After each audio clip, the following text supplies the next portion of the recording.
Hello everybody and welcome back to Crusader Kings. Well, you notice we're back in time a little bit. This is back before we adopted feudalism, and I do intend on going back to our current save, but I just wanted to hop back and do a little bit of investigation here, because this experience with adopting feudalism has not been a good one, and I'm trying to figure out exactly why. Now, I've been unable to find basically any resources on this in-game or outside of game on how this ends up working. But I'm taking a look at these guys, and obviously one of the bonuses of being tribal is that you have much more troops, right? That's always been one of the bonuses in Crusader Kings, is that you have a bunch of light infantry. Light infantry. Now, that doesn't seem to be the case in this game, that the feudal troops are just better than the tribal troops, and the tribes make up for it with numbers. They seem to just have similar stats, and the tribes just have way more troops, at least at this stage of the game. But I was looking at our vassal contribution, because that's the most important thing here. Now, our vassals, interestingly, end up with more troops.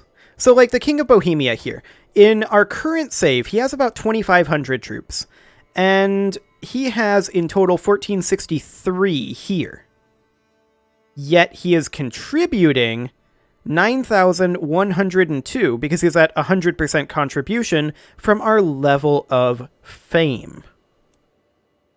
So our level of fame increases our tribal contribution. It doesn't say this in the tooltip, but it does. And this is one of my main complaints right now, is that the game does not communicate how these things are functioning. And that's a big, big problem, because when we run into troop issues like we have in our current game, the game doesn't say why. Now, I'm pretty sure that this red bar, yeah, you can see here, this red bar, we have our levies and tax being reduced because we're not her rightful liege. And it's a 50% reduction. We know this because if we hover over... Come on, lock in. Okay, I think it is. If we hover over this, we can see it's a 50% reduction because we're not her rightful liege. That's all well and good. So the red bar indicates what we're not getting compared to what we could be getting. But if we load back into our most recent game, right here, here's the thing. If we look at our vassals here, look at the size of this red bar. Our contribution is this size because their normal levy contribution is 25%, and we're not their rightful liege, so it's cut by another half. So that makes sense. So we are then able to open up a calculator here and say she has access to 5079 troops currently. And then we multiply that by 0.25 because that's her current troop composition. That gives us 1,269.75. And then we cut that in half because we're not her rightful liege, and she contributes 634.87 troops. Now, it's not exactly the same. I'm assuming there's some rounding going on or something like that, but that gets us ballpark to how this number is calculated. Okay, so that makes sense. Except that that's not how it should be calculated, if that makes any sense. Or rather, it's the fact that their contribution is so low. So we can boost up their contribution somewhat, but the max is 25%. Compared that to the 100% that we were getting while tribal because of our prestige level. Now, in Crusader Kings 2, feudal troops should be substantially better, at about a rate of 4-1 in Crusader Kings 2, because you're fielding mostly heavy infantry instead of mostly light infantry. This game doesn't take that into account, at least not when you're using your levy troops. From what I can tell, levy troops are levy troops, and that's all there is to it. And it doesn't matter if you're tribal or vassal. They're about the same. And that is baffling. Because levy troops, being levy troops, they're going to make up the bulk of your army. But yet tribal enemies are going to have 4 times your amount of troops. Not to mention, the same exact thing happens. Let's load back into one of these back here. Actually, I want to go a little further back. Let's load back into a tribal ruler here and take a look at what's going on with the cash. Look at how much money we're making right now. If we go into our realm, we see that the same thing is largely happening, except it kind of isn't. I thought that it would be largely the same thing. These guys have a 10% contribution, 25%. Yeah, so we need to track down... This is pretty much all vassal taxes. We need to track down why our vassals aren't paying us as much for taxes. So I understand what's going on with the troops, and I would fully get behind it if feudal troops had, like, a built-in rank up in their quality. So, like, if they were, by default, 3 pips instead of 2, like, if they were default like this. Now, the only reason this army is like this is because there's 5 champions, and there are 50 onagers in it. But if feudal levy troops just had a leg up like that, or if tribal troops were 1 quality rather than 2, that would also do the trick in modeling that. But I want to track down what's going on with this. Why are our vassal taxes so very low? That's a good question. So let's take a quick look at this. And I'm not too concerned about losing this war, right? I expect that if we show weakness, we're going to lose a little bit of land here and there. That's not the end of the world. I want to understand exactly what's going on here. So, her taxable income is 11% and her contribution is 5%. Because of normal taxes, 10% is 10, and then Hergeld plus 10%. And then not rightful liege, cutting that in half.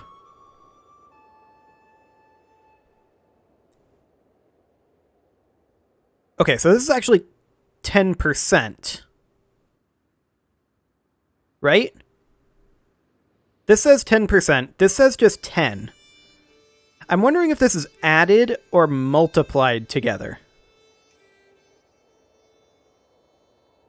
That would make a big difference. Well, it can't be either, right? It's normally 10%.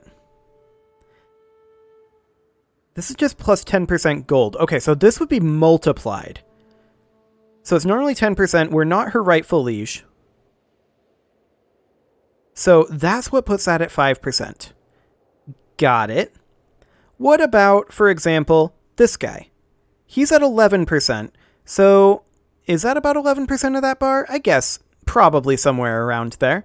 So his taxable income is currently 5 gold. If we go back to the tribal ruler here, and I want to be back like here. If we go back to this tribal ruler and check what the King of Bohemia's income is here, I'm interested in seeing this. So the King of Bohemia has a taxable income of about the same. His contribution is currently 50%. From our level of fame.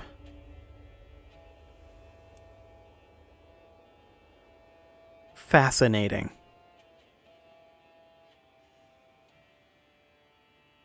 Okay, so that is 100% of where this malice is coming from. It's not a malice at all. It's that the level of fame doesn't communicate in its tooltip the effects that it has on vassal contributions for tribal rulers. Okay. I think that this needs to be nerfed. I think that Living Legend is too easy to achieve and or too powerful. for a tribal ruler. If that means that you get 100% troop contribution and 50% tax contribution for free with no opinion malus, in fact, a 20 opinion gain. That is insane for a tribal ruler. That is absolutely bonkers for a tribal ruler. And then on top of that, the fact that they pay for their men-at-arms with prestige as opposed to income. You still have to pay for your levies with gold, right? And that's something that you have to do as well. Although, here's something I want to test. I'm going to raise up our troops quick. And I'm going to unpause here briefly. I didn't actually want to raise as raiders. I want to put these guys down. So I want to disband this. I want to raise these as regular troops. And I want to have somewhere around 5,000 troops here. One more tick. Yeah, that'll be fine. 6,300 troops. That's costing us 5.76 per month. Okay, let's load into, say, a save a little ways back where we're not at war. Perhaps here? I mean, we are at war, but where we have roughly the correct number of troops. So we're going to raise our armies, and I'm going to unpause here, and we are not going to be continuing this, obviously. But I just want to see, look at this cost.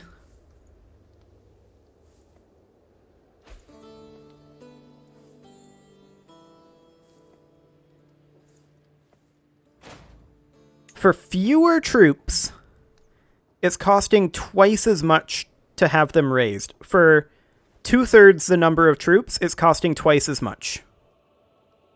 For the same quality of troops.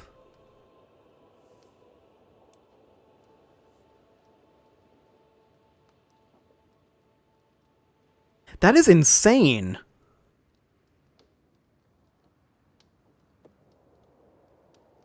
So now the question has to be asked, is there a valid reason to adopt feudalism in this game? Or should you just stay tribal forever? Because so far, the only thing that I can see that might be a difference is tech. Is there anything that is that good in the technologies? Men-at-arms maintenance reduction. Levy size 5%. Whoop-de-doo. Size of men-at-arms regiments plus 3, max number. Sure, but if you can't... It's difficult to afford that with the amount of contributions you can get compared to tribal. Monthly prestige, irrelevant. Like... I mean, sure, we're not Living Legend, but I don't think Living Legend has the same effect on a non-tribal ruler. Development growth, okay. CB cost, irrelevant. Naval speed, domain limit, meh. Whole lot of nothing there. Okay, what about in High Medieval? Prestige, irrelevant. Taxes, 5% isn't very relevant compared to the differential we're seeing between tribal and feudal. CB cost... Republican vassal tax contribution, honestly irrelevant. Domain limit, sure. 55 development cap, okay, whatever. Development growth. And in the late medieval, primogeniture. Oh, that's in late medieval. Awkward. Wait, so that's in late medieval.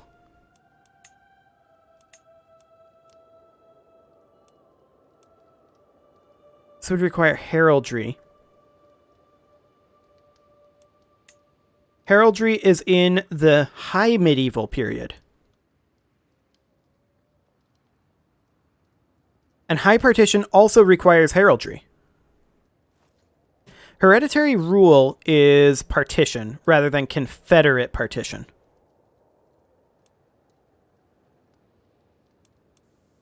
And the only difference there is that it doesn't create new titles.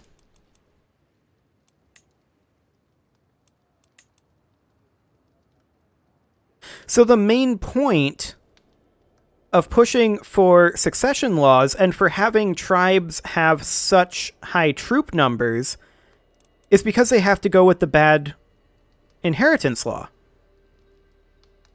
But feudal has to anyway, because there's no way to rush primogeniture, because that's way up in the late medieval era. And even if you want to go to high partition, that requires heraldry in the high medieval era. Like, that's not even accessible in the early medieval era.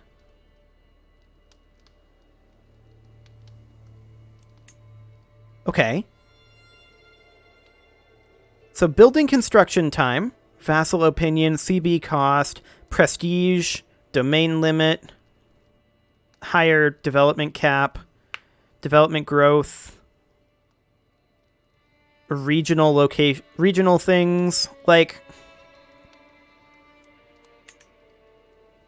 what's the point of going feudal? Sure, you can start constructing these buildings, or rather these holdings.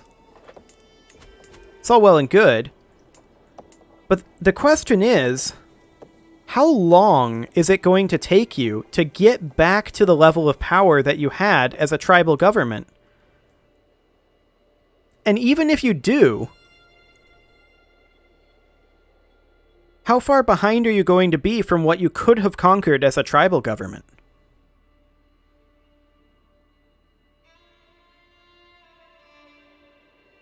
I'm not seeing much point in going feudal right now. I think this is something that absolutely needs to be addressed. We're going to reload our latest save. But the troops are cut in a quarter without even having any sort of a proficiency boost, at least without the structures, right? Sure, the structures are going to be a thing. Oh, I did want to check. If we go back to this guy, how much further can we upgrade the tribal structures with tech? Are these as maxed as they get? I want to look at the holding here, not the siege. There we go. Yeah, so that's as high as it gets for tribal structures. So structures, the game is clearly intended for you to leave tribal, right? Because it has so much in the holdings that's just inaccessible. But at the same time, I have to wonder, like, let's take this levying grounds, for example, or actually, let's go for something that, let's think about a replacement here, hypothetically. And all of these are just flat levy amounts. So we've got these levying grounds. Max over here, 825 levies. Okay. So, let's assume that we're going for maximum levies here. Pastoral lands for the economic slot. And that will give us, in total, a garrison size of 5%. Okay, that's good. But that will give us, in total, 225 troops. And then I'm going to pull open a second calculator here. This is going to be one of those episodes, guys. I doubt we're going to even unpause here because I'm too busy mathing right now. So this is 1.05. That's our current boost. Okay, so then this levying grounds maxed out is plus 825 troops. Plus 825. That's 1050. And then the Bailey here, that gives us only a garrison. But we'd still want this for the fort level. So that's all well and good. That doesn't give us anything. This trade port, we would probably want to go for military camps instead. And so that would give us plus 625. So plus 625. That is a total of 1675 troops in this holding. Now, how many counties have more than 4 holding slots? Not many. Like, let's take a look at potentially Middlesex here. Yeah, that has 5 holding slots. If we look at Paris, then that would have... I don't know what they call Paris here. Here it is. Ile-de-France. That's fine. That has 6 holding slots, so that's probably one of the best tiles in the game. 6 was the cap in CK2. So, best case scenario. You have a castle, a temple, a city, and then 3 more castles. So you have 4 total castles, best case scenario. With those being maxed out. Oh, I didn't calculate in the upgrading. I need to do that. So this upgrade here, this gives us a grand total of 625 levies. So plus 625. 2,300 troops. So the most you can have in a county would be 4 total castles, right? So we multiply that by 4 times 4. And then we multiply that by 1.05 because we have that 5% levy upgrade, right? So not counting tech, the most troops you can get from a single county is 9660. And that is in the super late game. Let's hop back a little bit here. And I'm willing to bet that number will be higher than what we see right now. But there's a huge trough of power when you adopt feudalism, and maybe that's intended. But, let's see here. Yeah, 1373 here. So, sure. Feudalism makes sense when you get everything maxed out. That said, this county's a 4-holding county, which means that we can only assume... We need to actually cut this number in half, because we can only assume that we can get 2 castles in this county. So that's 4,830 troops that you can have in the super late game from a single county. That doesn't take into account development, which I believe development is just supply limit, actually, at least for tribal. For feudal, does development give troops? Let's check.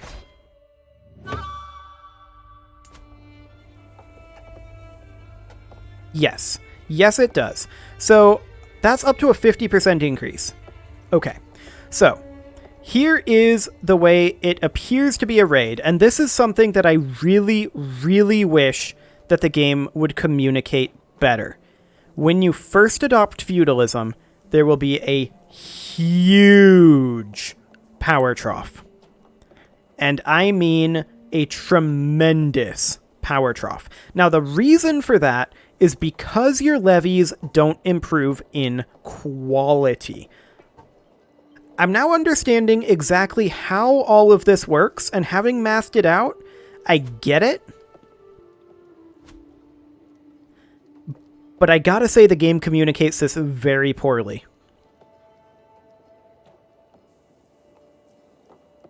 So it is a good thing to adopt feudalism. Eventually. But you're going to take hits in the short term. There's no doubt about it. I'm okay with that. But now I understand how this math works. And I actually just figured it all out on camera here. I didn't look... Well, I tried to look it up, but I haven't been able to find good documentation on this, like I said. So, yeah. I had to just get out an old-fashioned calculator and figure it out myself. So, this up here, we're going to lose this. Unless he's willing to white peace. Whoa! This man is willing to white peace. This man is an idiot. We're going to offer him white peace. He accepts. What a moron. I don't even. Why would he white peace? Okay, I just checked it on a lark. I didn't think he would. He had no reason to white peace there. Other than he's a moron. So yeah, we now understand how this works. And we understand how we need to exploit this. So essentially, what it comes down to is the differentiation between feudalism and tribalism, right? Under tribalism in this game, it's more about the levy troops from your vassals. That's the way that you gain power under tribalism in this game. Under feudalism in this game, it is more about the personal troops and the men-at-arms in particular as you start to get those techs. The men-at-arms, the tribal or the personal troops, getting your own personal domain, super powerful, which is how I play CK2, to be fair. It's just that this game didn't really communicate it because it doesn't differentiate between the heavy infantry and the light infantry in the levy troops. That's what was throwing me off. So now that I understand that, I also understand that what we need to be doing with our vassals is kind of ignoring their troop contributions, for now anyway, and be working on their feudal tax levels. Because it's the cash that's much more important. With that, I think I have this pretty well understood. And that was the entire episode. Literally the whole thing was devoted to that. But I get it now. I understand how the investment is intended to work. Had I understood that before I adopted feudalism, had the game communicated this to me better, I would have prepared differently. And I will in the future prepare differently in future CK3 playthroughs. But now I get it, and it's all good. I understand it. I don't necessarily agree with everything there. Like, I really think that troops for early feudal troops need to be slightly stronger. That's what I think.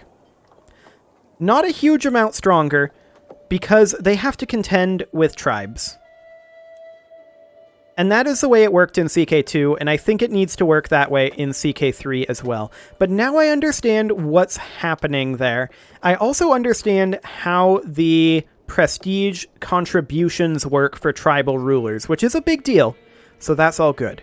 For now, I'm going to go ahead and put a cut in here, and next episode, we're going to marvel that this guy gave up on that war. I don't know what to say about that. The man is an idiot. He could have had that for free. I was going to give it to him, honestly. I was going to surrender. But then I was like, I wonder if he'd white peace, and he would. You can leave your offerings to the engagement gods in the form of likes, comments, subscribes, and bell ringings, and I will see you all next time, where we'll hopefully actually do something, as opposed to just math.